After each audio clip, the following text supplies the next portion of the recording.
मुंबई महापालिकेत काँग्रेसने स्वबळाची घोषणा केली आहे। यावरून संजय राऊतांनी खोचक टीका केली। बिहारनंतर काँग्रेसचा आत्मविश्वास वाढला असावा असा टोला राऊतांनी लगावलाय। तर संजय राऊतांना काँग्रेसनेही जशास तसं उत्तर दिलंय। आधी आघाडी नको म्हणणारे आता सोबत येण्यासाठी आग्रह का करतायत म्हणत सचिन सावंतांनी प्रतिटोला लगावलाय। काँग्रेस या क्षणी सोबत आहे असं मला दिसत नाही। मी तुम्हाला मागे म्हणालो की बिहारच्या निकालानंतर त्यांच्यामध्ये आत्मविश्वास वाढलेला आहे। ते मागे म्हणालो खरं म्हणजे त्याने आमच्याबरोबर मुंबईच्या या लढाईत असायला पाहिजे होतं, ही आमची भूमिका आहे।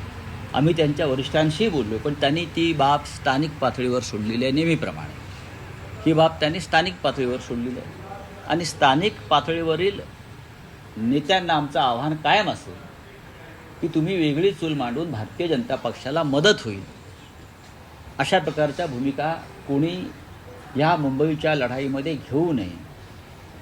लोक हे विसरणार नाहीत। भविष्यात लोकसभा विधानसभेच्या निवडणुका येणार आहेत, हे लक्षात घ्या, एवढंच मी त्यांना सांगतो। काँग्रेस पक्षाचा आत्मविश्वास आणि लढण्याची उमेद, जिद्द ही वाढलेली आहे। आणि ही जिद्द कुठून येते? काँग्रेस पक्ष काही सत्तेसाठी काँग्रेस पक्षाचं अस्तित्व नाही। काँग्रेस पक्षाचं अस्तित्व आहे विचारांशी निगडीत असलेलं अस्तित्व आहे। त्यामुळे विचारांशी आणि विचारांकरिता लढण्याची उमेद आणि जिद्द वाढली, याच्यात काही शंका नाही। तर तुमची कमी झाली आहे का, याचं उत्तर त्यांनी द्यावं। आता आमचा प्रश्न हा पण देखील राहील की जुलै महिन्यामध्ये महाविकास आघाडीची आवश्यकता नाही असं म्हणताना आतापर्यंतचा जो प्रवास आहे तो त्यांचा आणि आताची जी काही त्यांची विधानं येत आहेत त्याच्या अनुरूप त्यांचा विश्वास वाढलेला, अति वाढलेला आहे असं ठरते, दिसतंय।